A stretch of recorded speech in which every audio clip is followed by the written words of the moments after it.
Bueno, en el próximo video vamos a ver herramientas de calidad utilizadas en los procesos de producción para agilizar los procesos productivos.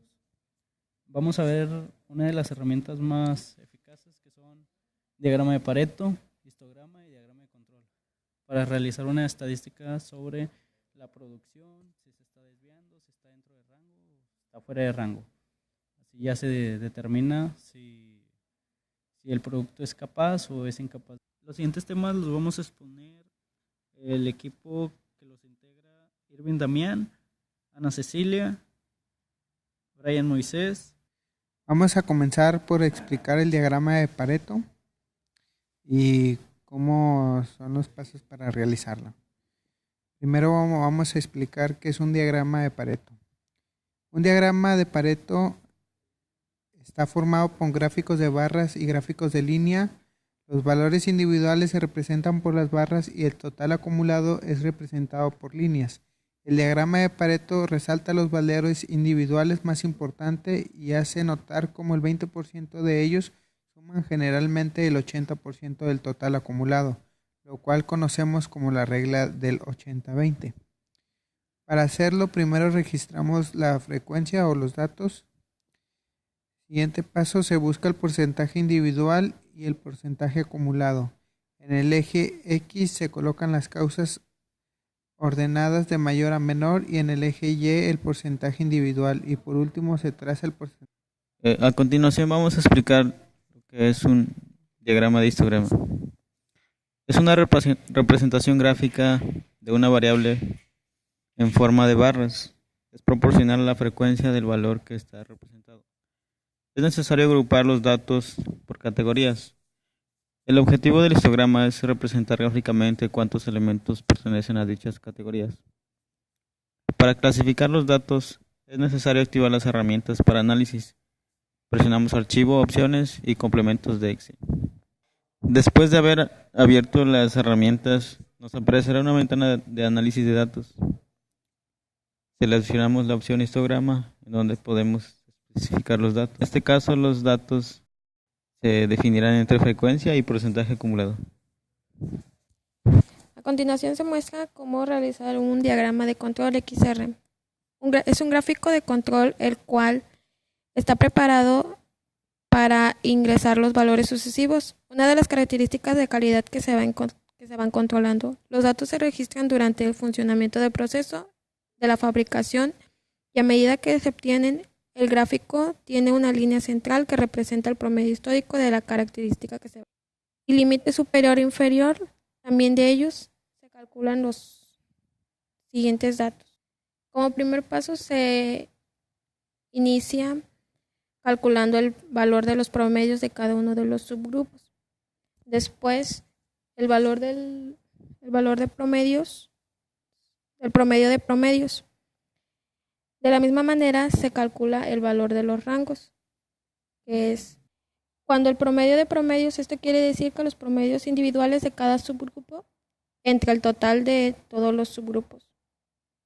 También se comienza a calcular los límites de control superior, el LSC. En este caso son el valor del promedio más el valor de A2 por el rango. En este caso debemos de tener en cuenta el seleccionar la tabla de datos, que como en este caso son cuatro filas, vamos a utilizar la del número n con el número 4. El A2 lo utilizamos en el LSC, el D3 lo vamos a utilizar en el LSI, el D4 en el LSR del rango y el D2 para la desviación estándar. Una vez que encontrando los límites de control superior del promedio, de esta misma manera se va a calcular el de los rangos. Y es aquí donde vamos a utilizar los datos de la tabla. Ya teniendo eso, se comienza a graficar. Se seleccionan todos los datos de promedios. Después de eso, insertas una gráfica y que son las que están a continuación. A partir de ellas se va viendo que el promedio está conforme no sobrepasan ni el promedio del LCD ni el LCI. Eso quiere decir que está en un valor normal. A continuación vamos a ver lo que es el CP y el CPK. Para el proceso, para calcular el proceso la capacidad del proceso, mínimo tenemos que tener al menos 20 muestras. Después se debe calcular el rango. A continuación el promedio, calcular el promedio de los rangos. Después vas a calcular el sigma, donde el CP será igual a 6 sigma, donde su fórmula del CP es donde para que el proceso sea aceptable, el índice de capacidad del proceso debe ser mayor que 1, en algunos casos 1.33. El índice de capacidad, el CPK, debido a que la media del proceso puede estar movida a la izquierda o a la derecha, los límites de especificación se utilizan mayormente el índice del CPK, donde el CPK, la fórmula es CPK es igual al límite de especificación superior menos el promedio sobre 3 sigma. Vamos a obtener el primer valor de ahí.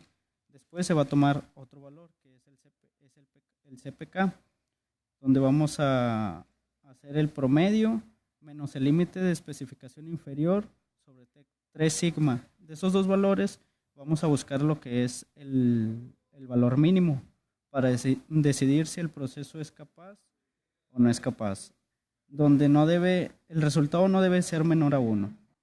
En conclusiones, cuando el CPK es igual al CP, el proceso está centrado. El CP no cambia cuando cambia el centro del proceso. El CPK es siempre menor que el CP. Menor o igual que el CP. En la práctica se utiliza más el CPK donde debe ser CPK mayor o igual a 1 para que sea capaz el proceso.